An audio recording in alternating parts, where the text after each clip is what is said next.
Abale yako Siamakutukula pa nkhani za chuma chifukwa chiyani? Kodi munayamba mwapangapo observe kuti sinthawi zambiri zimene azibale ako amene amatha kukupanga boost pa nkhani ya ndalama. Of course sitikunena kuti palibe amene sakutukula naye, komano alipo ambirimbiriso, komanso kumbali inayi enanso amakanika kwatukula azibale yawo. Kodi chimachitika nchiyani? Lero tifuna tigawane zinthu zokwanira 6. Nthawi zina sikuti imakhala ifo yonena kuti anthu amakuda ayi, komano nthawi zina chimangokhala kuti isichabe a mix ya zinthu zingapo.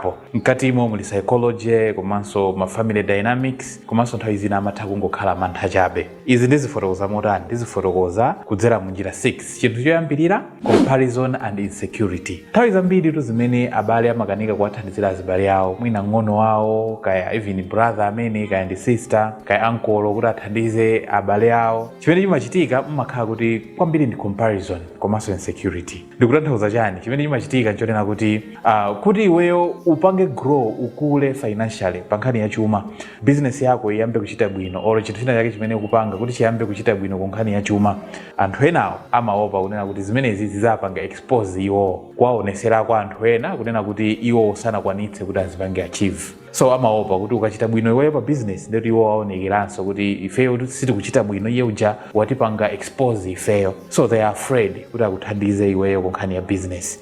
Komanso amaona ngati kuti zibweretsa discomfort, and discomfort kwa iwo ibweretsa timanena kuti discouragement, and ibweretsa silence, kukhala chete, and zikakhala chonchi zimabweretsa timati subtle sabotage. Now they start sabotaging everything, kukanika kuti iweyo akuthandize. Ndikumadaba kuti inetu ndi abale anga ochita bwino. Zimene timaziona mmoyo mwathu every day, kuti wakaza kuti uli ndi azibale ako ochita bwino, komano kuti akuthandize iweyo pa nkhani za chuma amakanika kuti atero. Chinthu china chimene machititsa cha number 2 ndi chani? Timati fear of losing control or relevance. Azibale ena ake kuti atithandize amaona ngati kuti ndiye kuti influence yawo or control yawo pa inuyo ndiye kuti itha. Chifukwa ena amaona ngati kukhala wachuma pa mtundu ndiye kuti equals influence, ndiye kuti you have influence over everyone. So amaona kuti ndathandize anthu waziyimire paokha ndiye kuti ka influence or ka control kamene ineyo ndili nakoka kazatha. Power balance isapanga shift, and zimene zimapangitsa anthu ena kuti azipanga feel threatened towards kuwathandiza azibale yawo. Chinthu cha number 3 ndi chiyani? Timachitchula kuti scarcity mindset. Anthu ena ake anangokhala kuti anangokula kukhulupirira kunena kuti chuma chimayeneka chikhale limited, so ochepa akhale ndi chuma, ambiri asakhale ndi chuma. So anthu ena ake sangakuthandize ifo amaona kuti iweyo it's okay kuti ukhale mu status yomwe iweyo liliyo.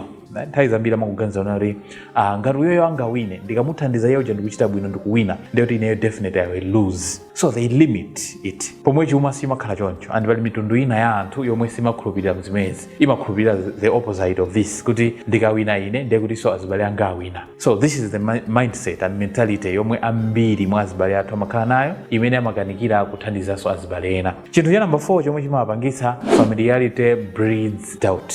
Chifukwa chonena kuti anthu mwakula nawo akuonani inuyo muli mwana, mukutulutsa mamina, mukupanga izi ndi izi, ma mistakes ambirimbiri, and munali ma weaknesses ambirimbiri, ndi amakula ndi being familiar to you. So amaona ngati kuti image yoti yakuvutika kwanu or yakusatha zinthu zina kwa inuyo imakanika mwa iwowo, they struggle to update it. So they see you as munthu walephera, sindingamuthandiza amene ujayo ifoti amalephera amene uja. So olo ndimpase chumacho chikalowa madzi, they underestimate your potential. Ndi anthu amene amayamba kuderera iweyo kuthekera kumene iweyo uli nako, so amakanika kuti akuthandize or akupange boost pa nkhani ya chuma. Imene inso ndi mindset yomwe mukazaona abale akukanika kuthandizani amatha kukhala akanali nayo or ali nayo m'maganizo mwawo. Chinthu cha number 5 ndi chimene timachitchula kuti cultural expectations. Chinthu china chimene chimapangitsa azibale kuti azikanika kukuthandizani ndi zikhalidwe chimene iwo amakhala nacho. Chifukwa chonena kuti mafamilies mwina mwake amaona kuti success, kuti munthu achite bwino, zimabwera ndi pressure.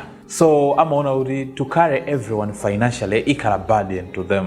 ndiye amaona kuti apange support growth yanu is feeling risky kuti ndikamuthandiza iye uja chuma chikuchita bwino to me that's risky chifukwa chonena kuti later on zizapanga expose my obligations or my dependency issues, so there is no any need for me kuti ndithandize m'bale ngati ameneyo zizandipatsanso ineyo chipinjo pamawa, so it's better ningomusiya akhale mmene yeyo alilimu. Imene inso ndi mindset imene anthu amakhala nayo kumakanika kuwathandiza achibale ndithu. Chinthu cha number 6 chomwe chili chomalizira ndi unspoken jealousy even with love. Akuluakulu nsanjetu pala anthu ena ake amene nsanje ndi chikondi amatha kumaziyendesa limodzi. Mu family muja utokhala munthu uli ndi azibale ako apamtima oyandikana nawo oti mmamvana, komano somehow amatha kukhala zoti be ali ndi kansanje pa iwe, so anthu enanso umatha kukhala nawo ni ma sisters ako komano somehow ali ndithu ndi kansanje, so anthu ena amatha kupeza zoti they are caring about you and still feel pain watching you rise. Era amalabada za inuyo amakhuzidwa ndi thanzi lanu ndi moyo wanu, komano iwo samasangalatsidwa kuti akuone inuyo mukupanga rise faster than they did, so samakuthandiza dala kuti akhale kansanje akhale mmene yeyo ja alili. Nawo chimachitika ndi chiyani?